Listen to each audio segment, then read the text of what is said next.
iWorld TV. 안녕하세요. iWorld TV입니다. 오늘의 주제, 중국, 인도 국경 분쟁이 되겠습니다.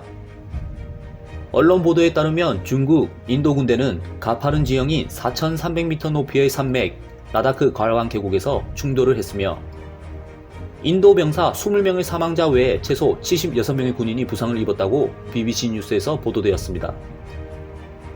반면 중국 사상자는 43명에 대한 보고가 있었는데요. 중국은 중국 사상자에 대한 정보를 공식적으로 공개하지 않았습니다. 이번 싸움은 1996년 인도, 중국 양측의 통제선 부근 폭발물 및 총기를 사용 금지 합의서에 의해 결국 맨손, 주변 돌 등을 이용한 싸움으로까지 이어졌다고 하는데요. 큰 대못이 박힌 철막대로 보이는 이 사진은 인도 군 고위 관계자가 BBC에 전달한 것으로 중국이 이 무기를 사용했다고 전했습니다. 이 사진이 인도의 트위터에서 널리 공유되면서 많은 소셜미디어 사용자의 분노를 일으켰는데요. 실제로 인도와 중국 사이의 분쟁 지역인 이 긴 구간의 길이는 3,440km로서 험준한 산악 지형에 거리가 너무 길어 제대로 된 실제 통제선을 확정하지 못하여 양측이 중복되는 영토 주장의 역사를 가지면서 의견을 좁히지 못한 채 지난 30년 동안 여러 차례의 회담으로는 국경 분쟁을 해결하지 못했습니다. 그로 인해 1975년 북동부 아루나찰 프라데시 주변에서 4명의 인도군이 사망하는 크고 작은 싸움이 일어나게 되는데요.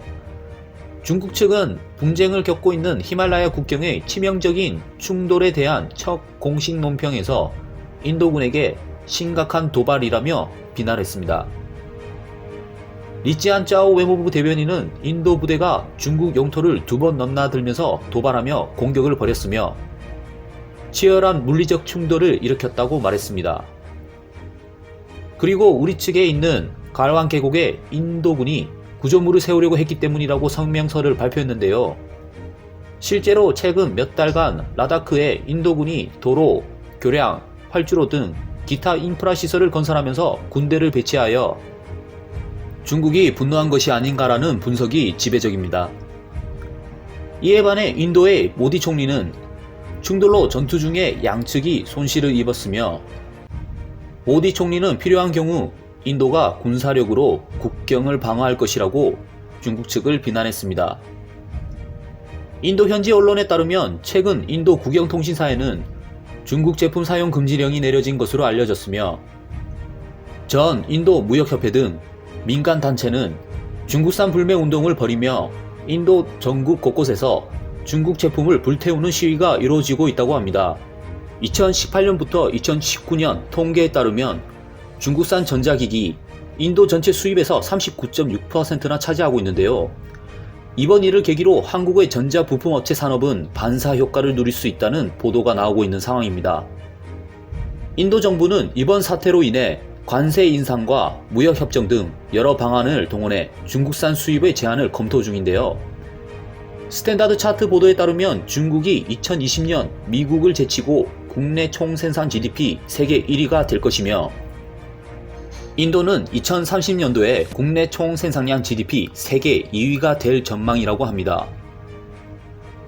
그리고 IT 강국으로 변모해가는 두 나라는 앞으로 AI, 인공지능, IT 기술, 부품 산업 등 세계 시장에 크나큰 영향력을 끼칠 것으로 예상하며 전문 인력과 IT 인재 양성을 위해 적극적인 교육을 펼치고 있습니다.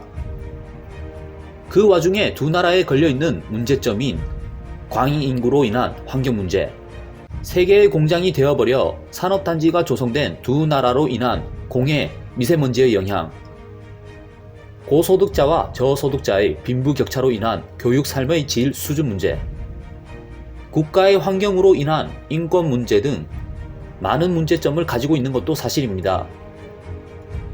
결코 GDP 수치만으로 그 나라 국민의 행복을 평가할 순 없는 것 또한 사실이기 때문에 대화와 양보, 타협과 협상, 지뢰와 설득을 통해 비폭력적인 방법으로 두 나라 간의 문제가 잘 해결되어 세계 환경에도 도움이 되었으면 합니다. 여러분들의 생각은 어떤가요? 댓글에 글을 달아주시면 감사하겠습니다. 이상 아이월드TV였습니다. 감사합니다.